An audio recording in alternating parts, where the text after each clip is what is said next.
where he explained to me why they were important and how it was going to be impactful for me in my life. And so it flipped my attitude, and I did the review, and it was one of the great moments in my life. And not only is he a great friend, he's a great leader. And I think a lot of you feel the way I feel about Derek and about Melanie, about this company, in that you did not arrive at this company by chance. I'm not sure how I ended up here, but I'm 100% certain that I was supposed to be in this company, and particularly that I was supposed to have met Derek when I did at the time of my life with it. He is a great friend. His family is a wonderful family. I consider them like family to me. And it takes me a long time to say something like this, but I truly love him. And not like the dude kind of bro love. Like, I really love this guy. He's a great man, and he's a great leader, and he's a great friend, and he has a wonderful story that's impacted my life. So, Derek Maxfield.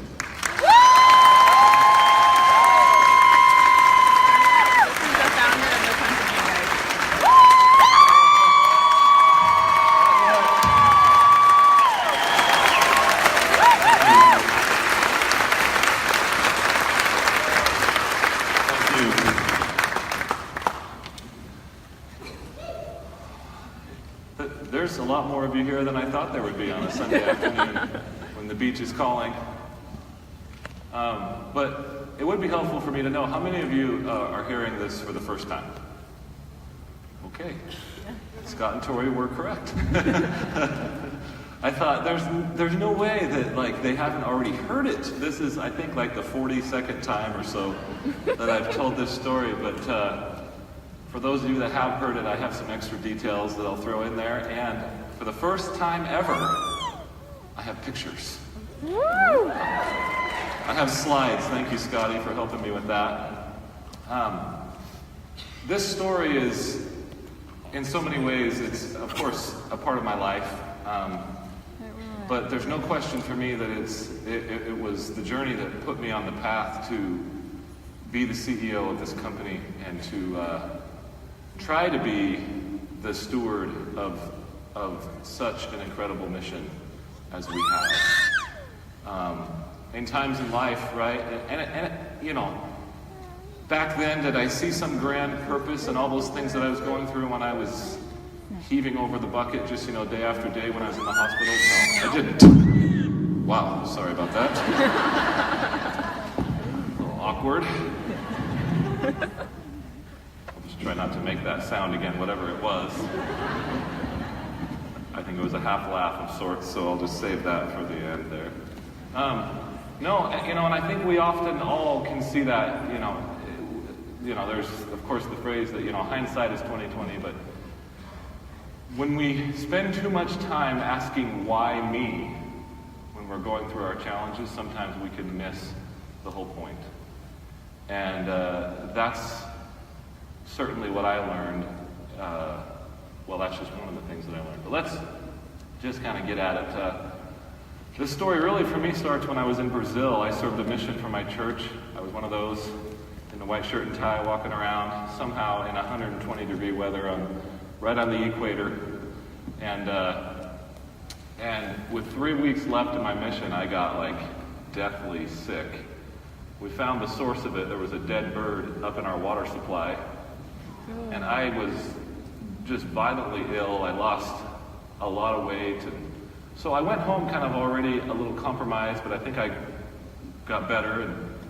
And it was a year and a half later that I met Shalane.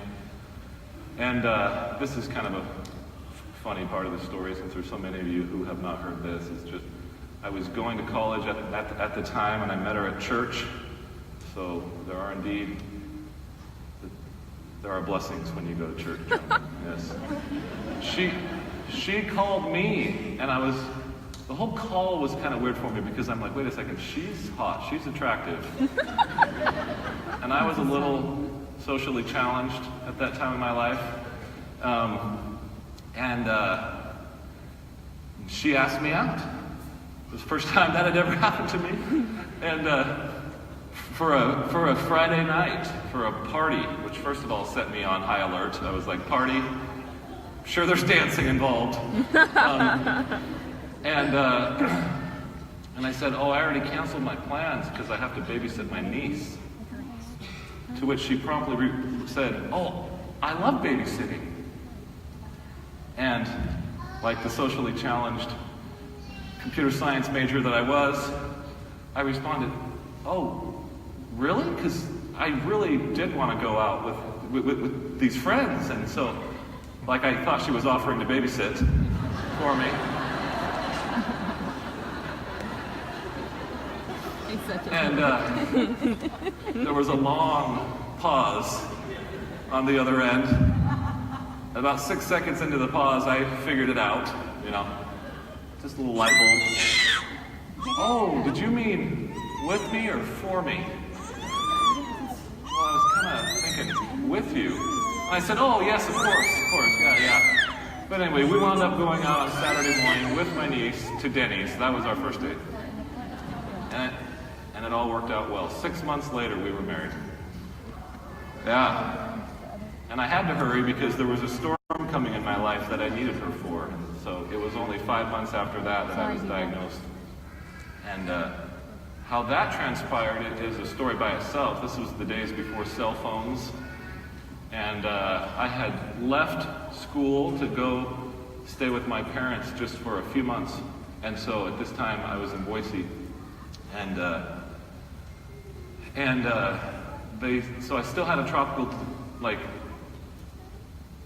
I guess it wasn't a disease, it was a parasite, and things that I still had in me from my mission to Brazil. And so I drove to Utah with my mother to get this 3-day treatment. 3 days. And I showed up and they explained the treatment that I was going to get, and they had me in a shared room with a curtain, and then a nurse came and got me, and she said, "I'm going to take you to your new room." Brought me up to the 5th floor, and I walked into the hematology oncology division, which at that time I had no idea what that meant. That was probably well that I didn't know that. And corner room, big suite with a private bathroom and all this, and I said, "Wow, thanks for the upgrade." And she said, "Oh yeah, people with your type of leukemia always get their own rooms." And I said, "Excuse me?" She said, "Oh yeah, you have acute myeloma? Oh yeah, that's the bad kind." And I said, no, I'm the parasite guy.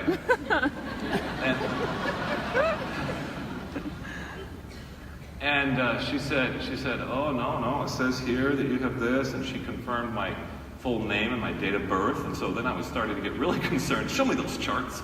And she said, "Oh yeah," and then I saw her face. She said, "Oh, you just got here today, huh?"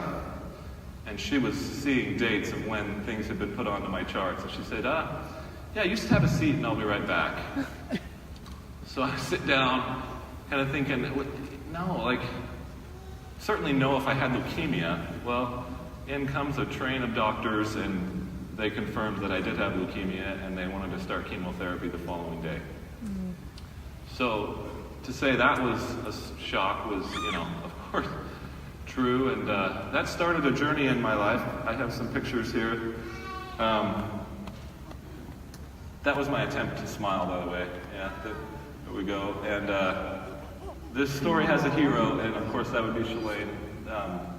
She was holding down a job back in Boise, which was another miracle by itself. We got health insurance 3 days before the day that I went into the hospital. And the bills for my little stint in the hospital were about $700,000. So that would not have been a good start to our marriage, to say the least. But so I started chemotherapy, and it was a high-dose type of chemotherapy that they would give it to me over 6 days, and then wait for all hell to break loose, which is what would happen. They were, of course, always concerned about my white blood count, because that's the type of cancer that I had. And they wanted that count to basically get to 0, because they had to kill all of them. And so in that state of having no white blood cells, you can't fight off any infection. And so I would have basically everything, and they would be giving me all kinds of antibiotics, and I'd be sick. I made a decision during that time period that I could sit and wallow, or I could get up and try to do something. And it was in the process of doing that that I made some very close friends. 3 especially, and they all did not make it. But one that stands out, his name was Greg Johnston. Oh yeah, that's me again. This is Greg Johnston. But that's not Greg Johnston. The 24-year-old that I met was 6'4", 240 pounds, a cowboy from Vernal, Utah. And on his first day, I found out that he had the exact same kind of leukemia that I had, but his had gone way past what I had, and he was in what the doctors call a blast crisis, that he had way more cancer cells than he had just of his normal cells.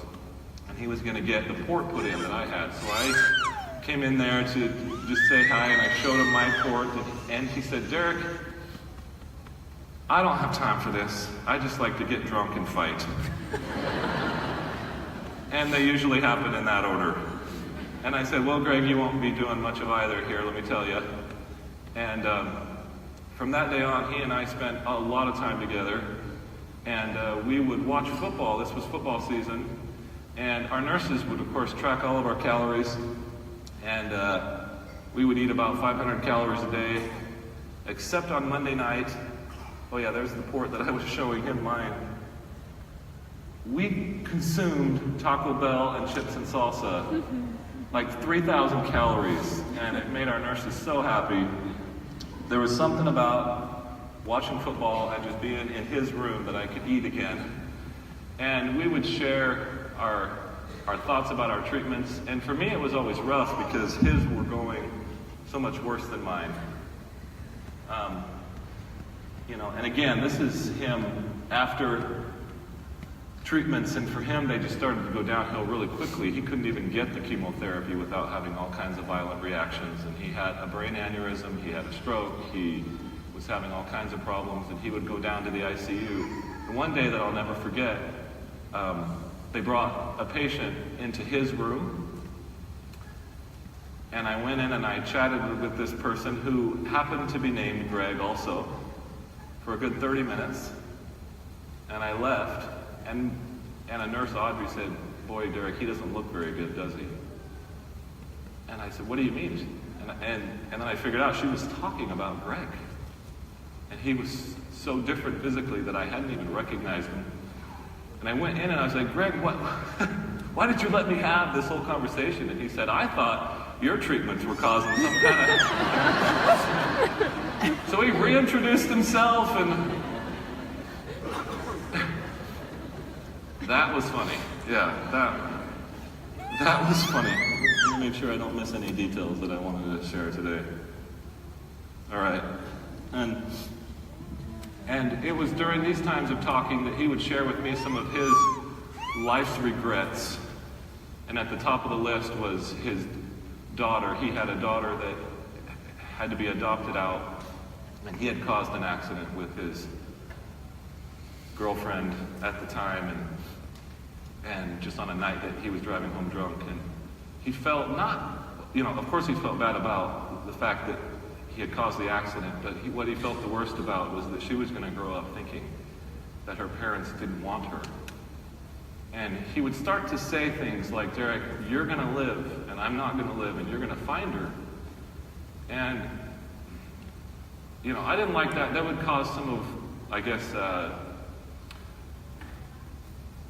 survivor's remorse or, guilt. And there would be times when I would desperately wish I could give just some of my good fortune to him so that we could kind of balance it out. But it didn't work out like that, of course. And I went home 4 months and 1 day after I checked in. And I say this sometimes because to me it was one of the lessons that I've learned, and I try to remember it now that my life is on such a different level, obviously, and I have so many blessings. But I feel like we can only experience joy to the extent that we've felt pain and sorrow, and our highs are only as high, as our lows have been.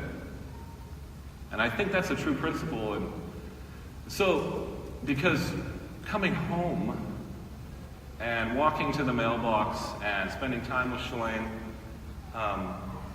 and having a hamburger were like exhilarating type of experiences for me.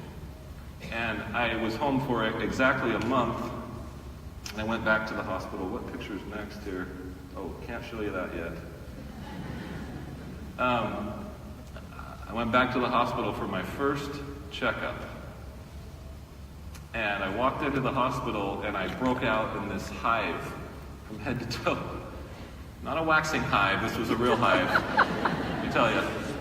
And my doctor came in and I said, "Dr. Glenn, look at me." And she knew just immediately. She said, "I think there's nothing wrong with you, Derek. I think your body just doesn't want to be here again." And she was right about that.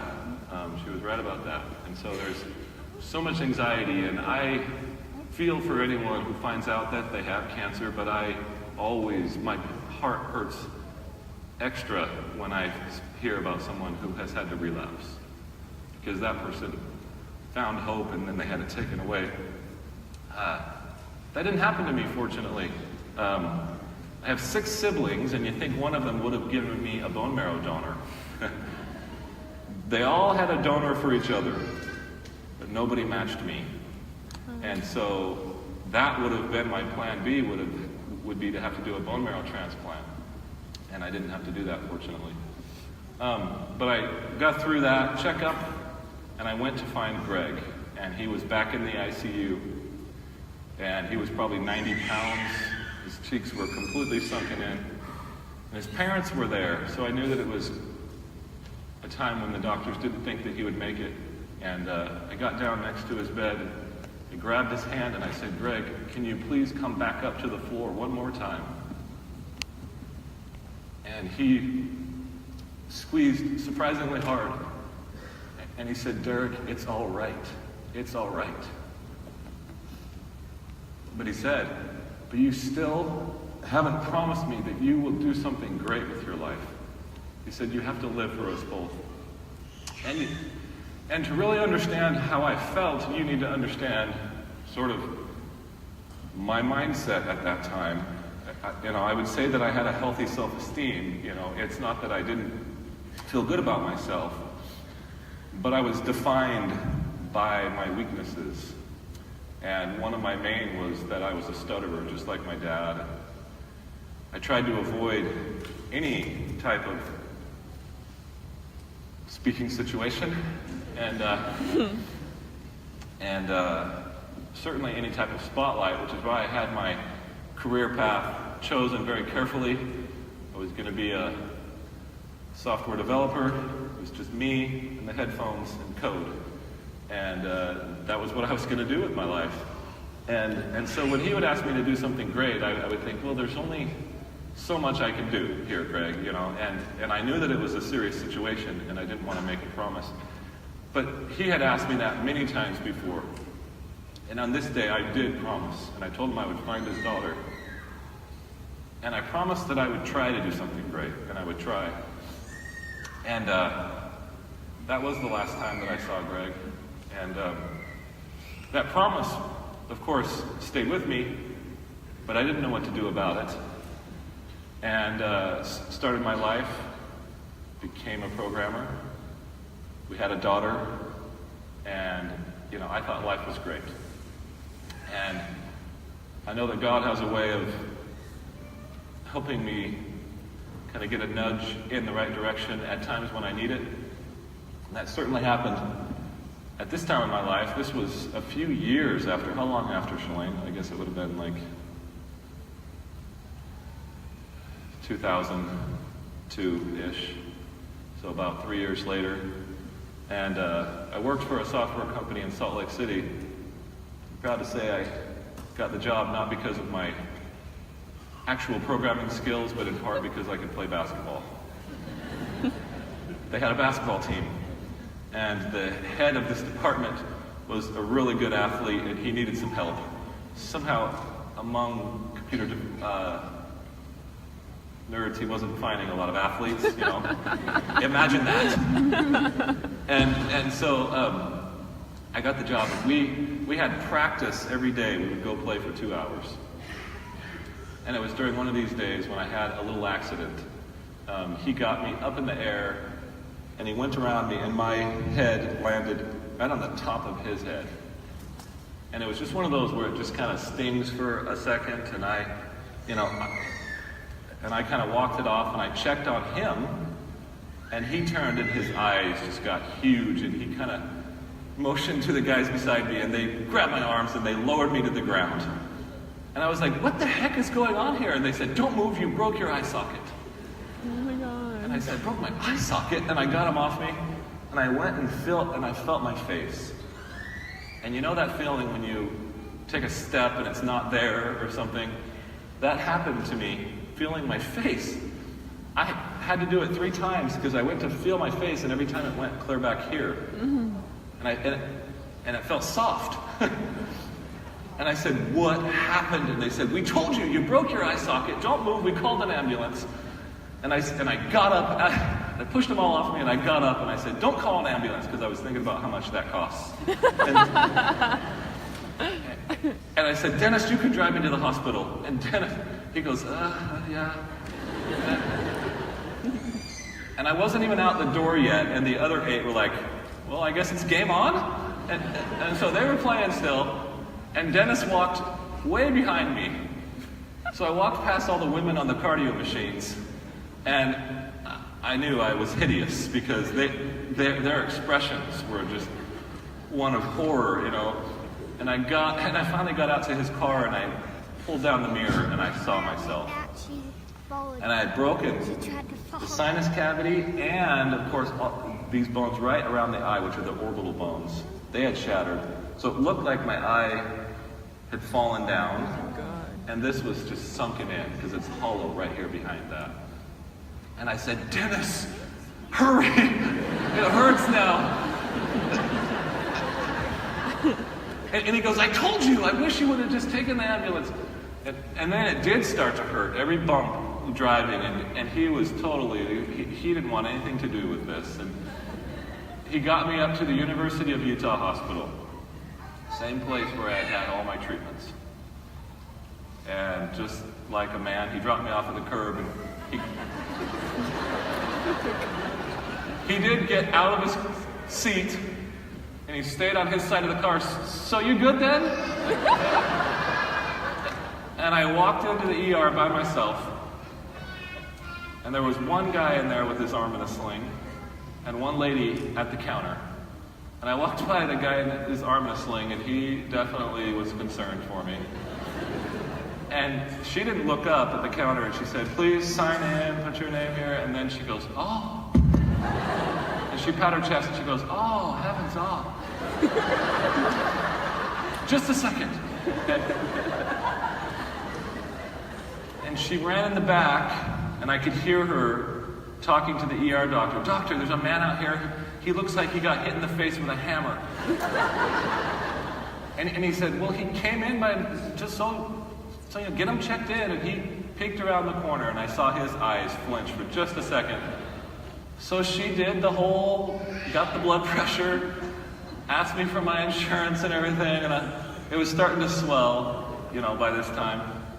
And they got me back, and they were starting to give me lots of attention. And then 2 skiing accidents, trauma 1, people that were dying came in.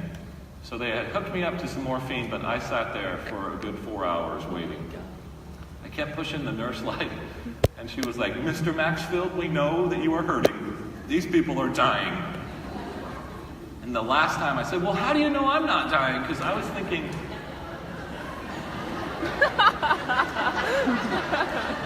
no, serious, by myself. I didn't know if they had called Shalane. I didn't know what was going on. And I would lean up and see myself in this mirror, and it was just starting to become this big, gooish mess. And I was like, well, I'm probably bleeding all over inside my head. And so finally they came in, and they gave me a scan, and brought me back to the room, and the doctor came in, and this is exactly what he said. He said, well, you broke your face. He said, fortunately, it's strictly cosmetic, and we have one of the world's best right here that can fix your face, but there's way too much swelling now. I talked to the doctor, and you need to come back on Wednesday. So this is Friday. I went home, showed Shalane my shiner, that we had always joked that I wanted to have a black eye, and she would always say, "You're never going to get in a fight." So and I showed her this beautiful purple and yellowish just face that I had. And I went to church and I went to work on Monday and Tuesday just so my boss could send me home, because he was the other side of the head. And I walked in on Wednesday. We were just a one-car family, so walked in there by myself, and they said, well, this is a student hospital, so we were wondering, in the event that we have to open you up, if a student could help with the incision. And I said, well, yeah, because I had so much respect for these students that give their life to the medical field and work for 3 days straight at the hospital. But I said, well, what do you mean by open me up? And he said, oh, well, your damage appears to be very extensive. So we're going to try to go in with some scopes, but if not, then we have to cut you from ear to ear, peel your face off. And I was very interested now in this procedure. I'll spare you some of the details, but he said it's just like a fish. We just get it like a fillet knife. Peel my face off. So that's what they did. The surgery took 5.5 hours because they ran out of titanium screws during the surgery. Because I had to have a lot, I guess. And it's all in there still. It's all in here. I have a dent right here that I got after the surgery. The doctor wants you all to know that. Because Dr. Orlandi, I went back 3 days after because I had bumped heads with my daughter on the ground and created a little fracture in his work. And he said, I have to open you up again. I said, no thanks. No thanks. So this was not his work. This was me, this little dent here. But the climax, I guess, the life-changing moment for me of this whole experience, and it sounds dramatic, but there are moments in our lives that can be a pivotal, changing moment if we let it, and if I think we can listen. And that's what happened to me on this day. Of course, I told you I was back in the same hospital, but the cancer ward, these 12 rooms that were just reserved for us that were getting the high-dose chemotherapy, was the certain wing on the 5th floor. And never in my whole time that I stayed there as a patient had I seen them put a post-op patient into one of those rooms. But on that day, after my surgery, they put me into room 522, which was Greg's room. And I'm coming out of my surgery, and I'm coming out of the anesthesia, and before I can open my eyes, I know exactly where I am. I don't know if it was the smells first or the sound, but I knew exactly where I was. But I was very confused as to why I was back there.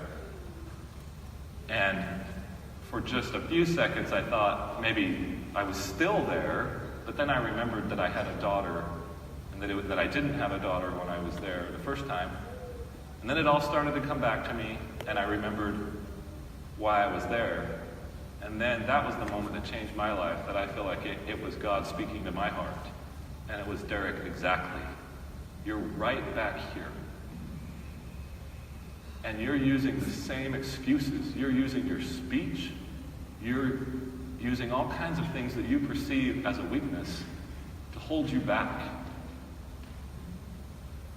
And I thought about Greg, of course. I was in his room, and I felt ashamed. I did. I felt ashamed. Because I knew that I didn't really have any intentions of trying to fulfill that promise to the highest extent that I could. And so that day did change my life. I kept my same job, but I woke up every day at 4:45 for a year and a half.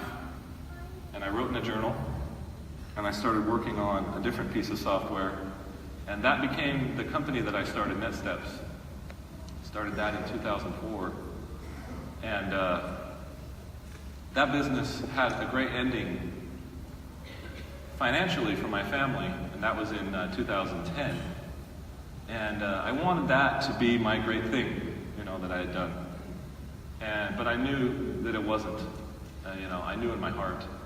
And it would have been around April of 2011 that I was driving home, and I was talking to Shalane on a car speaker, and we were talking about someone who had been sexually abused as a child, and the amount of guilt and shame and all that she carried in her life for what had happened to her. And I said to Shalane, that's not fair. That's not fair that she carries all of that because of what someone else did. And I said, somebody should do something about that. And I could, just this feeling in the car, it was like I was back in the hospital on that day. Same feeling of like, exactly, Derek, somebody should do something about that. And I made a connection instantly. I had a software business that we made software for the direct selling industry. That was the software business that I had sold. And for the last few years of that business, I couldn't figure out why somebody didn't do a virtual party platform, right? There were so many home party companies, and I had pitched that actually to my clients. And in that moment, all of a sudden, I just connected it. And I was like, we can start a company to fund a foundation to help people like that. And as you can see, that's what we did. Yeah, thank you.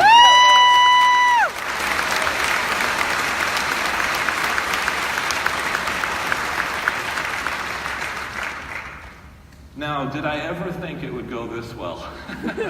No.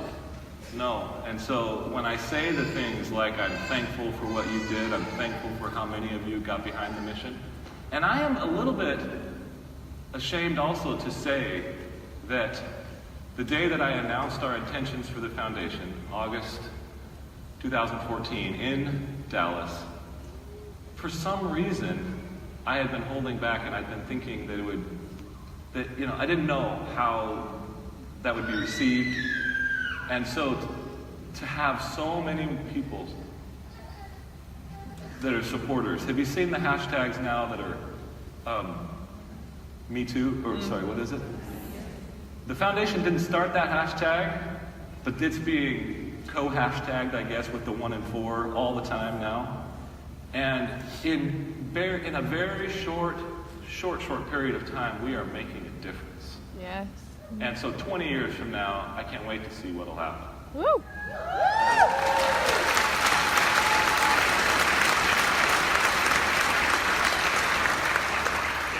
I told this story at the Unified number 23. Drove home that night with Shalane, and she said, why don't we find his daughter? I think she would be 18 by now, because I had tried.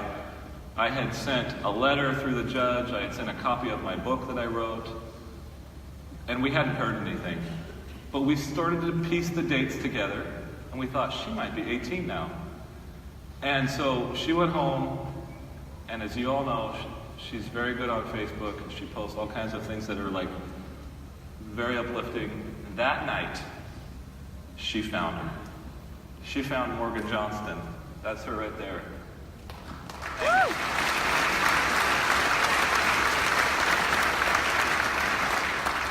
And it was awesome. She came to the last Unified that was ever held at the cabin. And so for me, I thought it was the last time that I would tell that story too. And she was there, and she got to hear it. And she knows how her dad felt about her. And I can only imagine that that's been a good thing for her life too. But the thing, of course, that I'm most proud of is I can feel like I kept my promise to my friend, and I kept my promise to my God. Thank you all for being here. Thank you very much.